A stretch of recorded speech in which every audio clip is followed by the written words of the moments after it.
Odisha Chief Minister Naveen Patnaik launched a state animal helpline number and a tele-veterinary service for the protection of stray and abandoned animals and expressed his government's commitment to their security.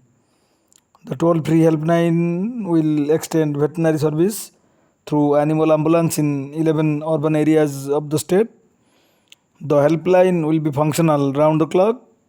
Now citizen can make a call on 1962 or 155 333 to avail all necessary helps pertaining to the animals through this service.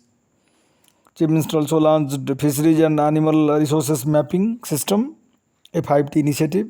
Under this, all fishing and farming units in the state will be geotagged and mapped and made available on web GIC platform. Bureau Report, Kalinga Chronicle TV.